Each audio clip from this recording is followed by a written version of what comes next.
बोले गुण प्रवृद्धा ऊर्ध्वं गच्छन्ति सत्त्वस्थाः मध्य तिष्ठन्ति राजसाः जघन्यं गुणवृत्तिस्था अधो गच्छन्ति तामसाः ऊर्ध्वं गच्छन्ति सत्त्वस्थाः।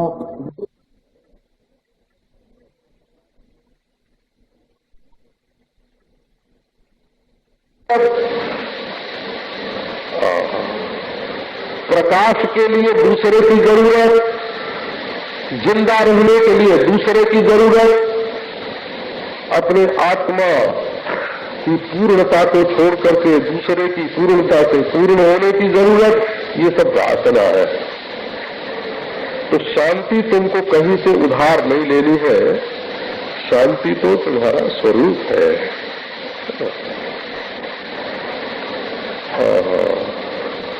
श्री उड़िया बाबा जी महाराज तो उड़िया का पद गाया करते थे कभी कभी। तो वो उड़िया का पद तो हमको याद नहीं है क्योंकि हम उड़िया भाषा नहीं जानते हैं। तो इसका अर्थ ये होता था कि वासना विसार दो, यही सबसे बड़ा काम है। वासना विसारिदारो, यही बड़ो काम रहे। वासना विसारिदारो, हमको ये चाहिए, ये चाहिए, ये चाहिए। गृह पालाय दे जना।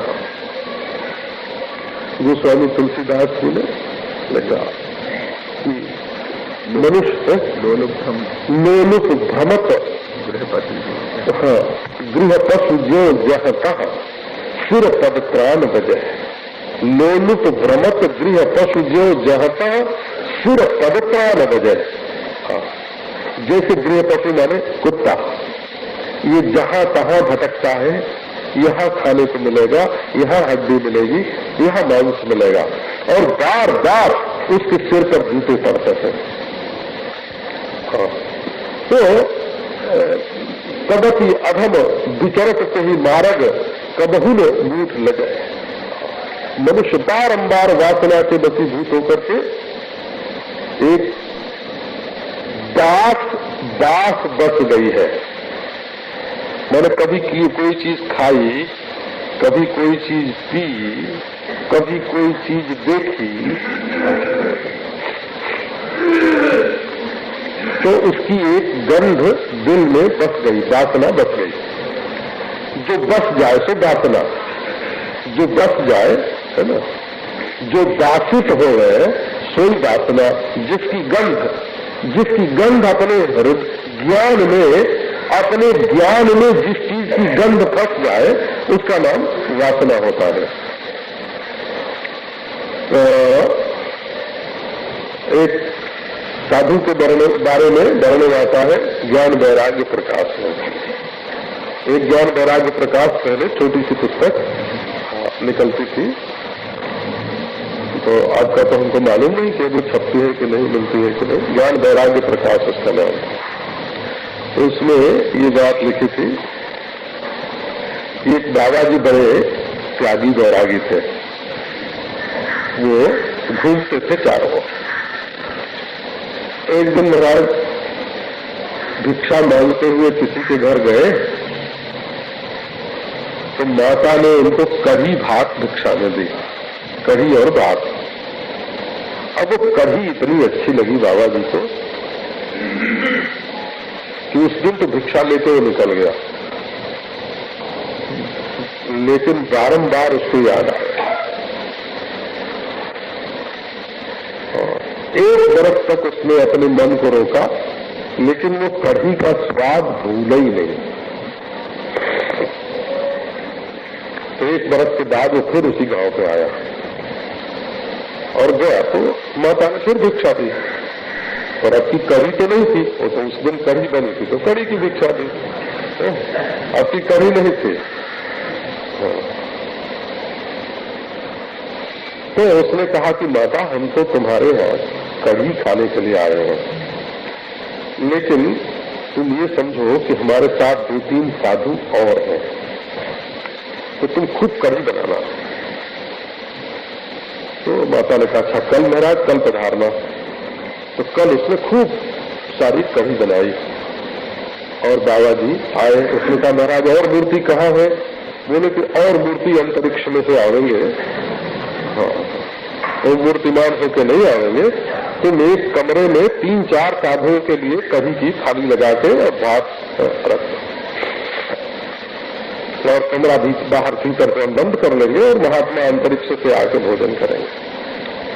अब वो महाराज बैठ गया भीतर और लगा कहीं भात खाने, खाते खाते पेट भर गया। हाँ, तो उसने कहा कि 1 बरस तक तुमने हमको तंग किया है, अब आज तुमको खाना पड़ेगा। अरे महाराज खाए, उसके बाद कह हो गई,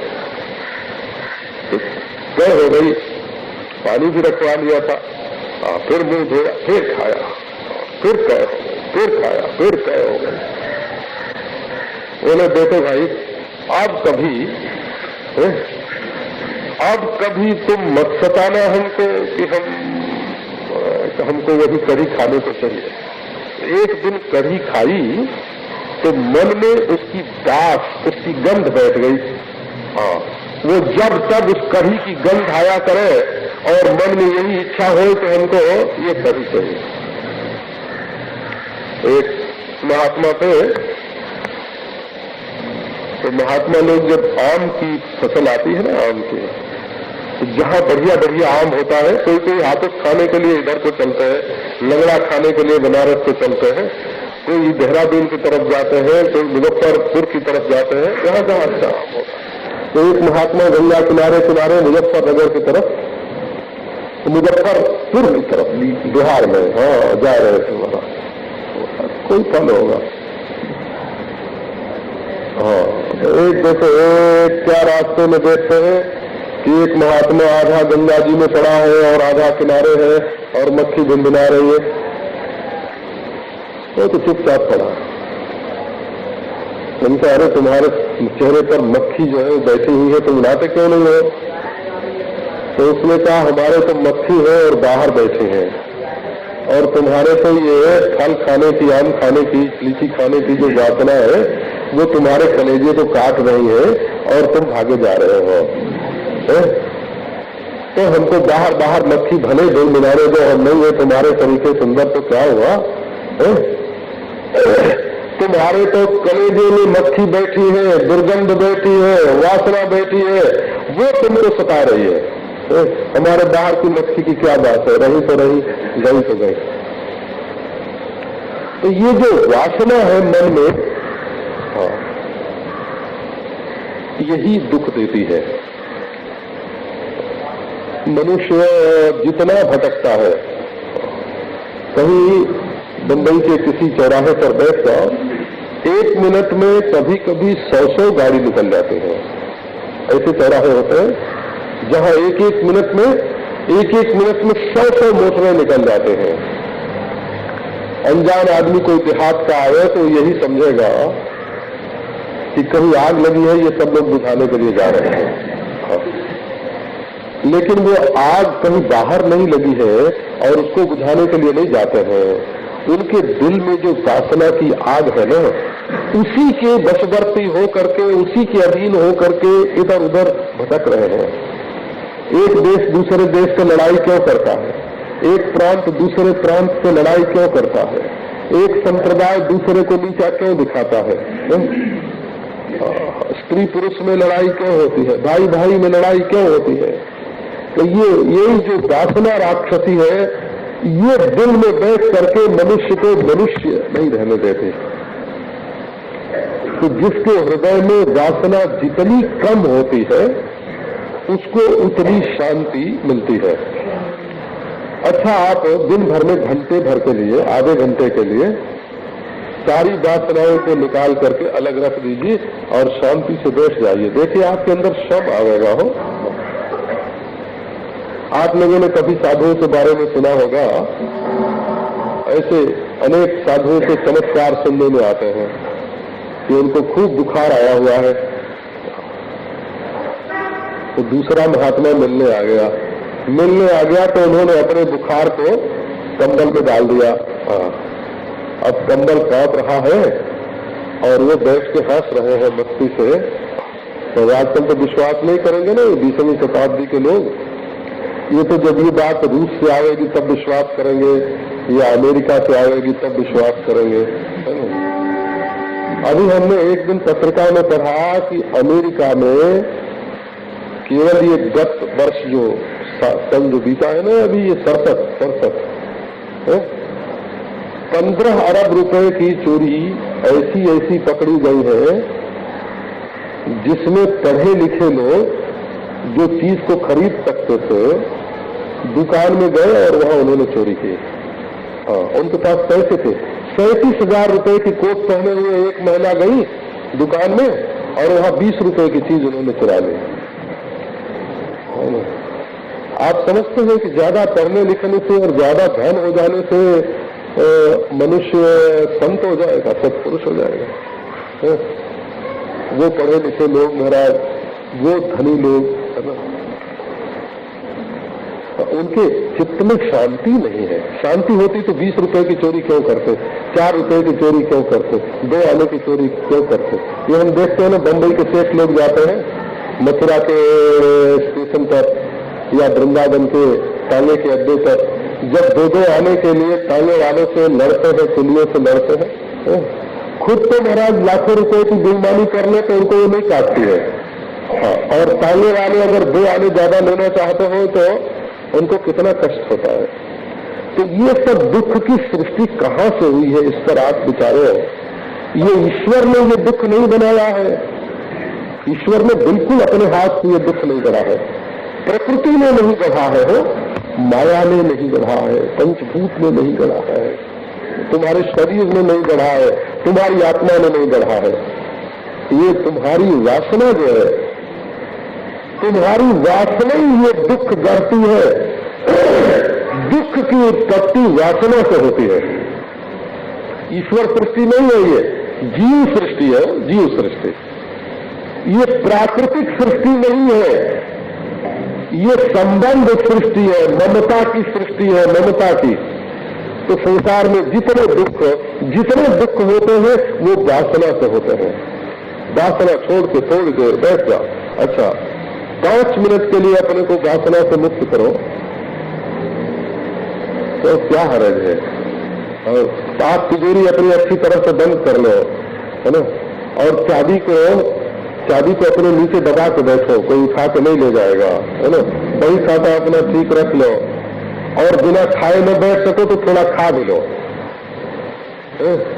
और स्त्री पुत्र के बारे में बिल्कुल निश्चिंत होकर 10 मिनट ऐसे बैठो कि तुम्हारे मन में कोई वासना न आए,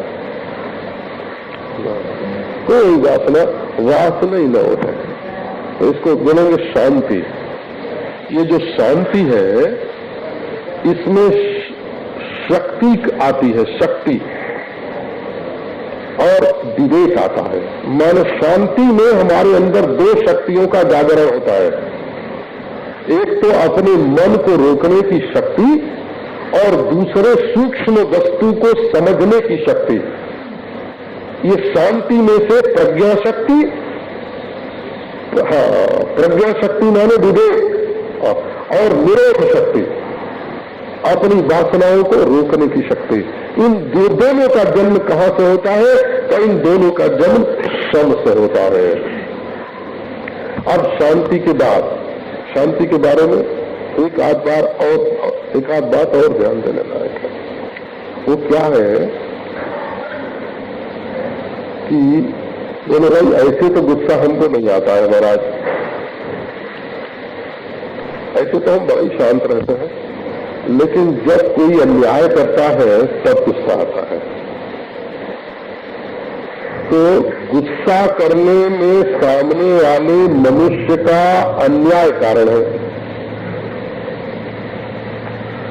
अच्छा, अन्याय तो आया उसमें और गुस्सा आया तुमने, इसमें कहाँ कार्य कारण भाव है? गुस्सा तुम्हारे दिल में गुस्से का बीज था, वहां से अंकुरित हुआ, कि दूसरे के दिल में गुस्से का बीज था, वहां से तुम्हारे दिल में अंकुरित हुआ? बीज था दूसरे खेत में और अंकुर होगा दूसरे खेत में, ऐसा हुआ क्या? ऐसा होना कभी शक्य है? दूसरे गमले में बीज गए और दूसरे गमले में फूल गए, ऐसा होगा? ऐसा तो नहीं होगा। तो असल में गुस्से का बीज तो तुम्हारे ही दिल में था, बाहर नहीं था। माने तुमने ऐसी ऐसी मान्यताएं बना रखी है कि ऐसा हो तो बुरा, ऐसा हो तो बुरा, ऐसा हो तो बुरा, ये सब मान्यताएं तुम्हारे अंतःकरण में रहती है। और ऐसा हो तो अच्छा, ऐसा हो तो अच्छा, ऐसा हो तो अच्छा, इन सब का बीज तुम्हारे अंतःकरण में रहता है। तो असल में गुण दोष का बीज अपने अंतःकरण में रहता है, वहीं से उसका उदय होता है। तो जब वासना मिटेगी तो शांति आएगी। तो एक बात आपको सुनावे कि अन्याय न करने पर या कोई गलत काम दुनिया में न करे तब तो किसी को गुस्सा नहीं आएगा, परंतु तुम कोई तो नहीं हो ना, तुम तो साधक हो, ईश्वर की ओर चलने वाले हो, आत्मा का ज्ञान प्राप्त करना चाहते हो। अगर तुम्हारे अंदर सहिष्णुता नहीं होगी तो दूसरे के अंदर कैसे होगी? एक बार एक सज्जन ने उड़िया बाबा जी महाराज से पूछा कि महाराज ये वैराग्य तो बड़ा कठिन है, तो ये शांति तो अत्यंत कठिन है, भला ये जीव को कैसे होगी? तो उड़िया बाबा जी ने कहा कि अच्छा अब ईश्वर वैराग्य किया करेगा। ये वैराग्य और शांति ईश्वर का धर्म नहीं है, ईश्वर को करने के लिए नहीं है, ये तो जीवात्मा के ही करने के लिए है। तो ये शांति अपने जीवन में कैसे आए? अच्छा, कल इस पर विचार करेंगे।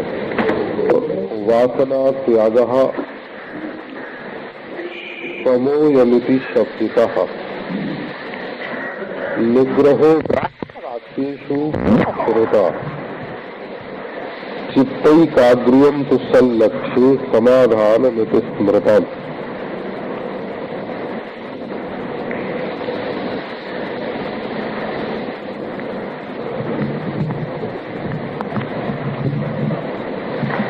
जो देखने में आता है कि कोई किसी वस्तु को चाहे तो चाहने भर से वो अधिकारी नहीं हो जाता है।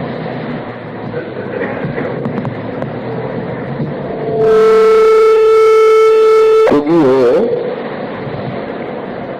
और हलवा पूरी खाना चाहे तो हलवा पूरी खाना तो चाहता है, इच्छा तो है उसके मन में,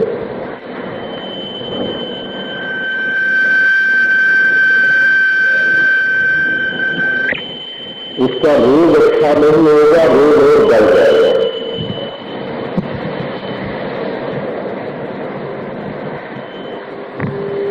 ये संसार का मनुष्य वासनाओं की अधिकता से दुखी है।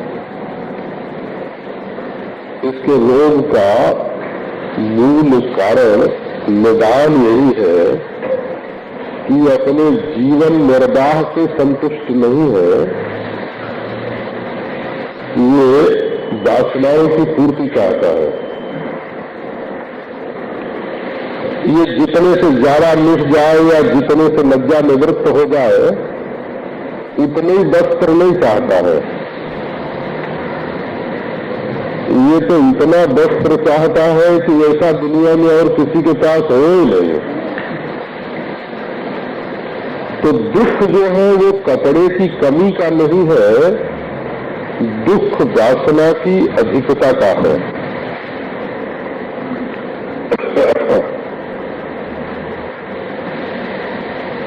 जैसे घर में रोटी दाल के लिए दुख कम होता होगा, रोटी दाल तो रोज मिलती है, लेकिन जब अपने मन का भोजन नहीं मिलता तब दुख की सृष्टि हो जाती है। शायद हमारे मन का क्यों नहीं बनाया।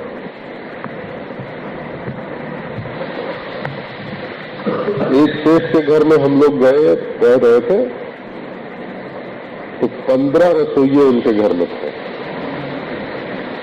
आदमी भी 20-25 तो होंगे खाने वाले, पर रसोइये 15 थे। तो मैंने पूछा कि इतने रसोइये क्यों रखे हैं? तो बोले कि एक लड़का सवेरे उठ के कहता है उड़द की दाल खाएंगे, दूसरा कहता है अरहर की खाएंगे, तीसरा कहता है मूंग की खाएंगे, और जिसके मन की न बने वही लड़ने लगता है। तो देखो ये लड़ाई खाने के लिए थोड़ी है, ये लड़ाई वासना के लिए है।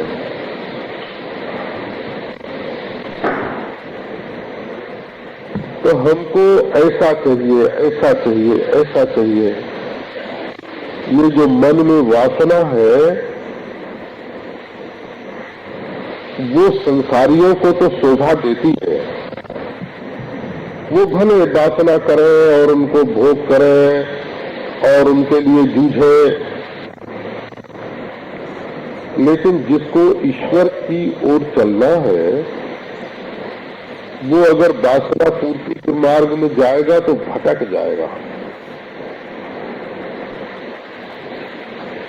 तो आप अपने बारे में एक जांच पड़ताल करें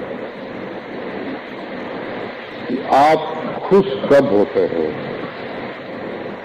वासना की पूर्ति के रस से खुश होते हैं। जब आपकी वासना पूरी होती है तब आपको मजा आता है कि यदि वासना को मिटा देने का मौका मिले और वो पूरी न हो तब आपको मजा आता है। तो जिसको वासना की पूर्ति में रस आता है वो संसार की ओर जा रहा है, और जिसको वासना की निवृत्ति में रस आता है वो ईश्वर की ओर जा रहा है। तो आप दूसरे को मत पहचानिए। ये नहीं कि भाई ये देखो वासना पूरी करके खुश हो रहा है तो ये संसार की ओर जा रहा है। दूसरे के बारे में विचार करने की जरूरत नहीं है। अपने बारे में विचार करो कि वासना की निवृत्ति होने से तुमको सुख होता है कि नहीं होता है। तो चलो, बहुत बढ़िया। तो जो वासना की निवृत्ति से सुखी होता है उसके हृदय में शांति ज्यादा रहती है। तो ये वासना की निवृत्ति भी दो तरह के होते हैं, एक निरालंब और एक सालंब।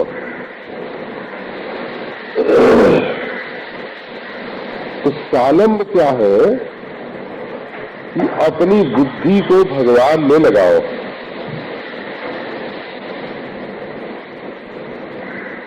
ज्यादा पैसा कमाने में बुद्धि लगती है कि ज्यादा भगवान का चिंतन करने में बुद्धि लगती है। तो ये आपके सिवाय दूसरा और कौन समझ सकता है इसको। तो शमो मन निष्ठता बुद्धे है। बुद्धि की भगवान में निष्ठा होना ही शम है। थोड़ा विश्वास रखो भाई।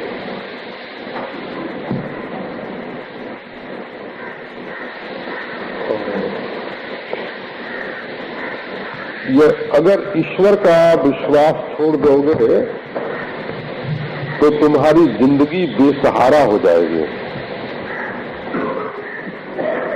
एक महान आश्रय से तुम्हारा मन वंचित हो जाएगा। हम देखते हैं कई लोग जब बहुत निराश हो जाते हैं, ऐसा लगता है कि अब इनका हार्ट फेल हो जाएगा। ऐसे ऐसे संकट आते हैं। जब किसी का कोई कारखाना फेल होने लगता है या घर में अपने से छोटी उम्र का कोई व्यक्ति जब बीमार पड़ता है, जब कोई बड़ा भारी अपमान होने वाला होता है, तब ऐसा लगता है कि अब हार्ट फेल हो जाएगा। लेकिन उस समय यदि ईश्वर का विश्वास दिला दिया जाए कि भगवान तुम्हारा कल्याण करेंगे, देखो क्या नया चमत्कार तुम्हारे जीवन में अभी अभी प्रकट होता है, तो थोड़ा आश्वासन मिलता है। हृदय की गति जो है वो शांत हो जाती है।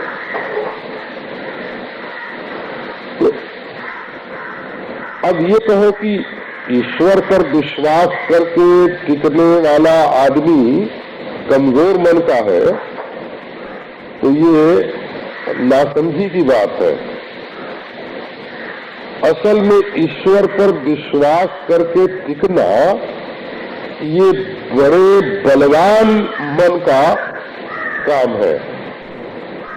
ईश्वर पर विश्वास करके और उसके सहारे पर अपने आप को टिका लेना ये कोई मामूली आदमी का काम नहीं है।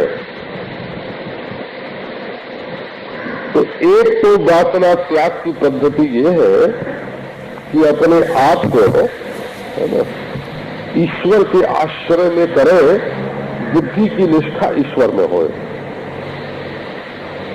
और दूसरी बात ये है कि संसार के विषयों में जो महत्व बुद्धि है उसको छोड़ दे। ऐसे लोग भी होते हैं जो ईश्वर पर विश्वास नहीं करते हैं। उनके जीवन में विश्वास नाम की जो धातु है, तत्व है, वो कम होता है।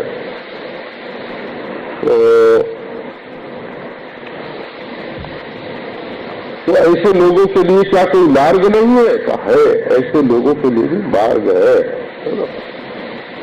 मार्ग ये है कि वो संसार की वस्तुओं में जो महत्व बुद्धि है कि इनके बिना हमारा काम नहीं चलेगा, उसको कम करें और शांति जो है अपने अंतरंग की शांति, उसमें महत्व बुद्धि करें।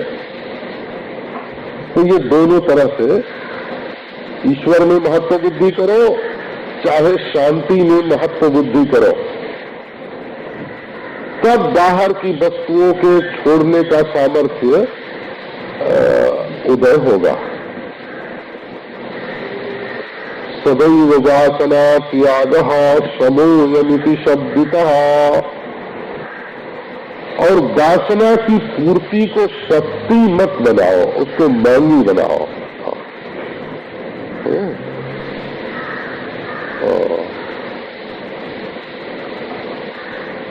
एक सज्जन किसी लड़की पर मुग्ध हो गए हो, उससे जाके पूछा तुम्हारे पास पहुंचने का मार्ग क्या है? तो उसने कहा विवाह। हुआ ना? देखो, वासना की दौड़ को रोकने का एक रास्ता मिल गया कि नहीं? तो जब विवाह होगा तब वासना पूरी होगी। अब विवाह में तो लोगों की राय लेनी पड़ेगी, समय निश्चय करना पड़ेगा, समाज के सामने स्वीकृति देनी पड़ेगी।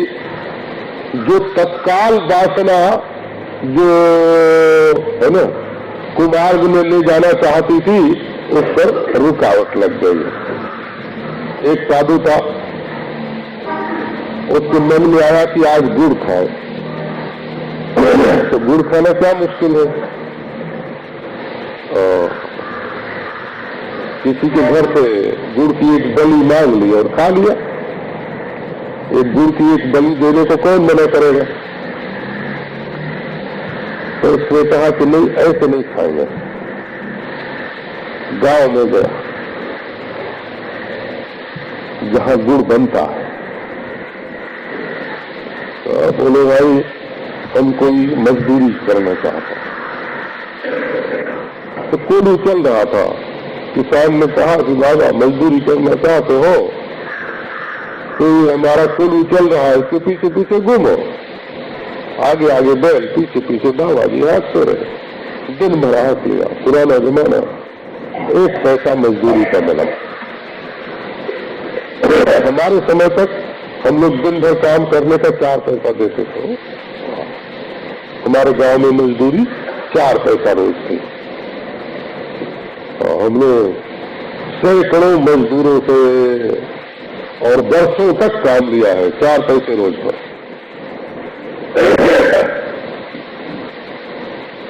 अच्छा, दादाजी ने दिन भर कोने हाथ लिया, शाम को मिला 1 पैसा। उसने कहा अच्छा भाई 1 पैसे का गुड़ दे दो। अब तो 1 पैसे का गुड़ मिला, काफी मिला। तो गुड़ हाथ मिले कि बाबा जी, बोले कि देखो मनीराम, फिर गुड़ खाने की इच्छा करोगे तो ऐसे ही दिन भर कोलू हाँकना पड़ेगा, दिन भर बैलों के पीछे घूमोगे तो एक डली गुड़ की मिलेगी। अब करोगे इच्छा ऐसी? मैंने अपनी वासना पूर्ति को सस्ती मत बनाओ। जब जो मन में आया सो कर लिया, जो मन में आया सो ले लिया, जो मन में आया सो भोग लिया, जो मन में आया सो बोल दिया। अपने वचन को, अपने कर्म को, अपने भोग को, अपने संग्रह को सस्ता मत बनाओ। जितने परिश्रम से वो सिद्ध होगा उतने ज्यादा उसकी पूर्ति से सुख मिलेगा।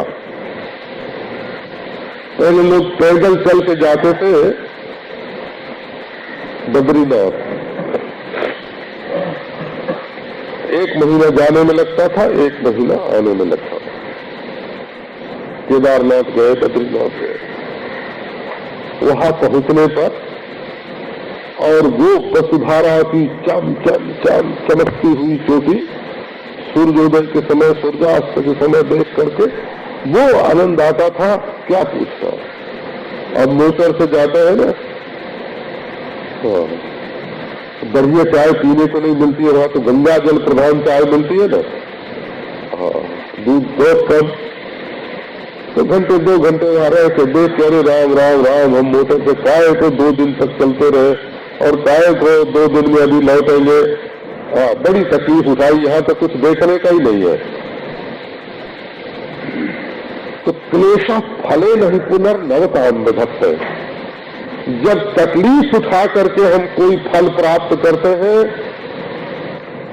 तब उसमें मजा आता है, और बिना तकलीफ उठाए, है ना, दूसरे ने कर दिया, दूसरा रोटी बना के खिलाए, तो हम एक ही काम कर सकते हैं कि ये जल क्यों गई है, या कच्ची क्यों रह गई है, टेढ़ी क्यों हो गई है, वही कर सकते हैं। और खुद बना के रोटी खाए तब न जलने की शिकायत करेंगे, न टेढ़ी होने की शिकायत करेंगे, न कच्ची रहने की शिकायत करेंगे।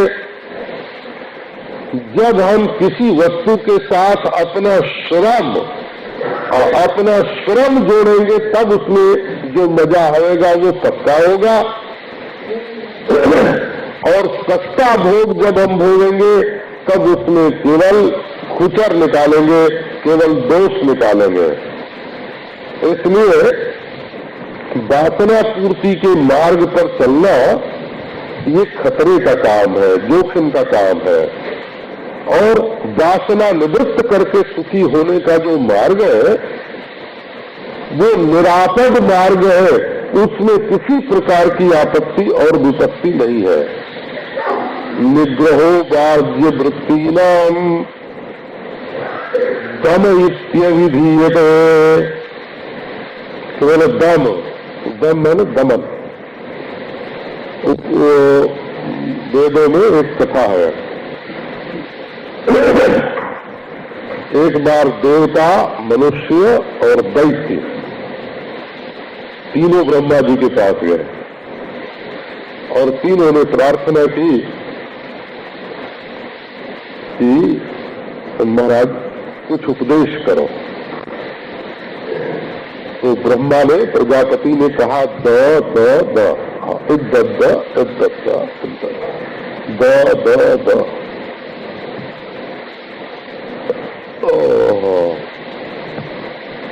पहले उपदेश करने वाले उपदेश कम करते थे, समझने वाले की अक्ल पर ज्यादा छोड़ते थे। और आजकल के उपदेशता जो है वो उपदेश ज्यादा करते हैं, श्रोताओं की समझ पर कम छोड़ते हैं। क्योंकि श्रोता भी सोचते हैं कि हमको समझदारी न लगानी पड़े तो बहुत अच्छा, हमको तो साथ ही साथ बात चाहिए। ब्रह्मा ने द कहने के बाद पूछा, क्यों भाई समझ गए? तो तीनों बोले हाँ समझ गए।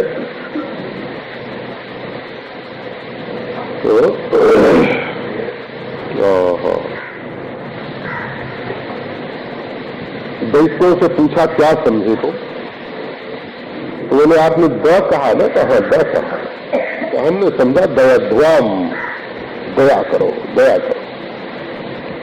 क्योंकि दैत्य के जीवन में द्वेष, क्रोध, हिंसा, द्रोह, क्रूरता, नृशंसता बहुत अधिक होती है। तो दैत्यों ने कहा हम समझ गए हमारे अंदर दया की कमी है, तो आपने द द द कहा, मैंने दया करो दया करो दया करो। देवताओं से ब्रह्मा ने पूछा तुम क्या समझे भाई? तो देवताओं ने कहा हम भी समझ गए। तो आपने कहा द द द, तो द माने क्या होता है? दाम्यध्वम दाम्यध्वम, दम करो दम करो दम करो। माने देवता लोग भोगी बहुत होते हैं, उन्होंने पहले पूर्ण कर लिया। जैसे पहले कोई रुपया कमा के रख ले या बाप दादों की कमाई मिल जाए या पहले से कमा के रख ले, तो मनुष्य की भोग में रुचि बहुत अधिक हो जाती है। और रोज मून तो तेल लकड़ी जुटाए तो परिश्रम करने के बाद खा पी के सो जाने का मन होता है, भोग विलास में लगने का मन नहीं होता। तो देवता लोग तो पहले से कमाई करके रखे हुए हैं, होटल में ठहरे हुए हैं। स्वर्ग देवताओं का होटल है, निवास स्थान नहीं है। वहाँ जब दिन चुकाने की ताकत उनके अंदर नहीं रहती तो वहाँ से उनको निकाल दिया जाता है। क्षीणे पुण्य मर्तलोकम विशंति, जब उनके पास पुण्य की पूंजी नहीं रहती है तो यहाँ से गिरना पड़ता है। अच्छा जी, बोले आपने ये कहा कि तुम लोग बड़े भोगी हो, जरा इंद्रियों का दमन करो। इंद्रियों की आदत नहीं बिगाड़नी चाहिए। मनुष्य को हाथ हिलाने की आदत पड़ जाती है तो फिर उसको रोकना मुश्किल हो जाता है। जो लोग कुर्सी पर बैठ के पांव हिलाने की आदत है ना, पांव हिलाने लगते हैं, वो कोशिश करें कि हम पांव हिलाना बंद कर दें तो उनका मन ही नहीं लगेगा कुर्सी पर बैठने, बार बार उठ जाया करेंगे। क्योंकि एक था काशी में ब्राह्मण, वो पास करता था, तो पास करते समय झूमता था, है ना, आगे आगे ऐसे, आगे पीछे ऐसे। सवर्णाश्रम धर्मेण तपसा हरिकौशला साधनम पहुंचाम वैराग्य। तो गुरु जी ने कहा कि देखो बेटा, पास करते समय हिलना नहीं चाहिए। तो गुरु की आज्ञा मान के बैठा, पास करने लगा तो थोड़ी देर में आया, महाराज हमारा तो मन एकाग्र हो जाता था झूमने में हिलने में, अब न हिलने से तो हमारा मन व्याकुल हो रहा है। तो छोटी छोटी आदत देखो, ये हमारा मतलब ये है कि जब जिंदगी में कोई छोटी छोटी आदत पड़ जाती है तो वो छोड़ने में तकलीफ होती है। यदि तुम अपने इंद्रियों के भोग की आदत डाल लोगे तो इनके बिना जिसके हाथ से खाने की आदत पड़ जाएगी नहीं छूटेगी। जैसा भोजन करने की आदत पड़ जाएगी वो नहीं छूटेगी, तकलीफ देगी। जैसा देखने की, जैसा खाने की, जैसा सुनने की, जैसा करने की, जैसा भोगने की आदत जिंदगी में डाल लोगे वही फिर तुम्हारे लिए तकलीफ का कारण बन जाएगा। तो बोले आदत डाल के फंसो मत, इंद्रियों को काबू में रखो।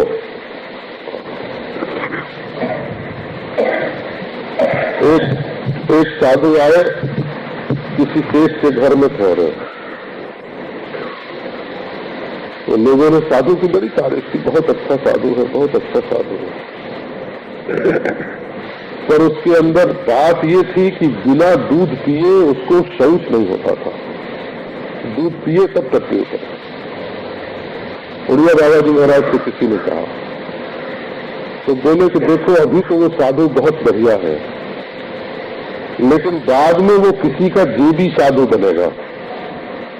जीवी साधु क्या होता है? जो किसी सेठ के पॉकेट में रहे, बाद में सेठ ही को भगवान मानने लगे। हम ऐसे साधुओं को जानते हो, सेठों के घर में रहने लगे कि हम पैसा तो छूते नहीं, खुद बना के खाते नहीं, उन्हीं के घर में बढ़िया रोटी खाने लगे, दूध पीने लगे, उनके घर में रहने लगे, तो बाद में रोटी देने वाले अन्नदाता सेठ को ईश्वर कहने लग गए। उनके जेब में हो गए, उन्हीं की तारीफ करें, उन्हीं को ईश्वर बतावें, उन्हीं का ध्यान करें, उन्हीं की पूजा करें, बोले बस बस इसी के रूप में ईश्वर है। तो अपनी आदत जो है नहीं बिगाड़ना चाहिए। इंद्रियों को निग्रह वाह्य वृत्ति नाम, बाहर के विषयों की जो वृत्ति आती है उसको रोक करके रखना चाहिए। इसको बोलते हैं दब। मनुष्यों का नंबर आया, ब्रह्मा जी ने पूछा, मनुष्यों तुम समझ गए? बोले हाँ महाराज समझ गए। और क्या समझ गए? कि आप कह रहे हैं कि दध्वम, दान करो दान करो। तो मनुष्य की वृत्ति कैसी है? तो ये रखने की है, हाँ रोकने की है, रोकने की। कोई चीज इसके पास आए तो ये आज आती है चीज, तो कल के लिए भी बंदोबस्त करके रख लेता है। ये सोचता है कि देखो हमने तो कमा लिया, हमारे पास तो ईश्वर ने भेज दिया, पर हमारे बेटे के पास तो भेजेगा नहीं। तो न हमारा बेटा उद्योगी होगा, न प्रारब्ध वाला होगा, न ईश्वर उसके ऊपर कृपा करेगा, न वो समझदार होगा। तो अपनी कमाई आदमी बेटे के लिए रख लेता है, और बेटा उसका जो सत्यानाश करता है वहां।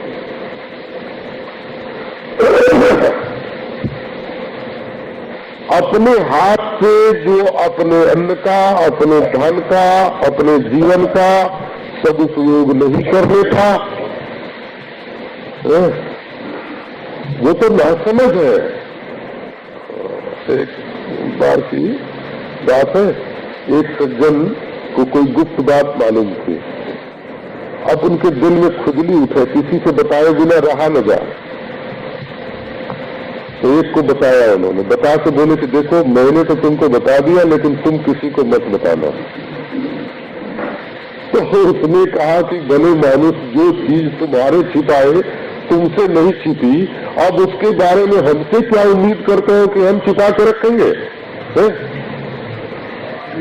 तो जो चीज हम खुद बोल देते हैं अपने मुंह से, उसके बारे में दूसरे से छिपाने की उम्मीद रखते हैं। तो ये जैसे गलत है ना। तो हमसे जिस धन का सदुपयोग नहीं हुआ, उसका सदुपयोग हमारा बेटा करेगा, ये उम्मीद बिल्कुल गलत है। तो अपनी इंद्रियों को काबू में रखना चाहिए, इनकी आदत नहीं बिगड़नी चाहिए। बाह्य वृत्तियों से निग्रह का नाम दम है। एक आदमी ने अपने जीवन में चोरी की आदत डाल दी, बाद में उसको वैराग्य हुआ, वैराग्य होने पर साधु हो गया।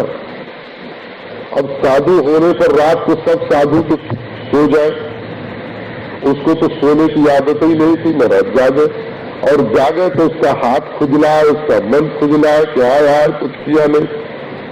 तो उठ के रात को उनका कमंडल उनके पास, उनका दंड उनके पास, ऐसे साधु सवेरे हो झगड़ा। एक दिन लोगों ने पकड़ा, बोले क्या करें भाई, आदत पड़ी हुई है हमेशा से, तो अब चोरी करके मैं कुछ लेता नहीं, इनका हुआ ऐसे कर देता हूँ।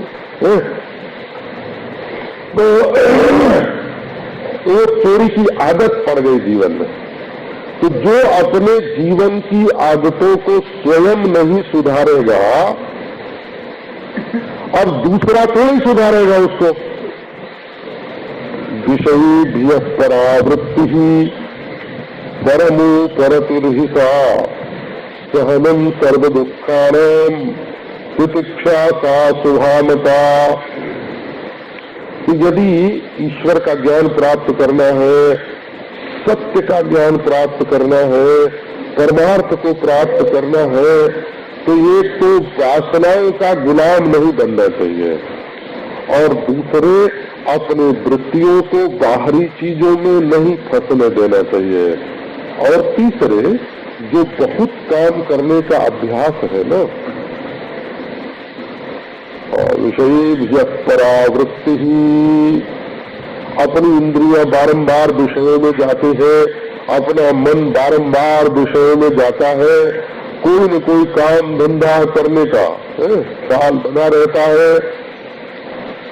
तो असल में बाह्य वस्तु और बाह्य व्यापार, इन दोनों से मन को लौटाकर यदि अपने आत्मा में स्थिर नहीं करेंगे तो अपनी आत्मा का ज्ञान कैसे होगा, परमात्मा का ज्ञान कैसे होगा।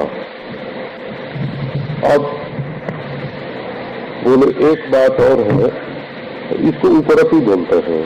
उपरति माने उपरामता। हमारे एक महात्मा थे, ऐसे बोलते थे, आराम चाहते हो तो राम से प्रेम करो। आराम कब आएगा? जब राम मिलेगा। और राम कैसे मिलेगा? तो जब उपराम से प्रेम करोगे। राम का छोटा भाई उपराम है, जैसे सभापति उपसभापति होता है ना, ऐसे राम का छोटा भाई उपराम है। यदि तुम राम को प्राप्त करना चाहते हो तो उपराम से प्रेम करो। और जो आए हुए दुख को सहन करने का सामर्थ्य नहीं रखता है, ऐसा कोई काम नहीं है जो बिना थोड़ी तकलीफ उठाए, बिना थोड़ा दुख सहे हो सकता हो। जो बात बात में घबरा जाता है, वो कोई बड़ा काम जिंदगी में नहीं कर सकता। अब बताते हैं, काम करते हुए आगे बढ़ना चाहिए। तो एक सज्जन थे,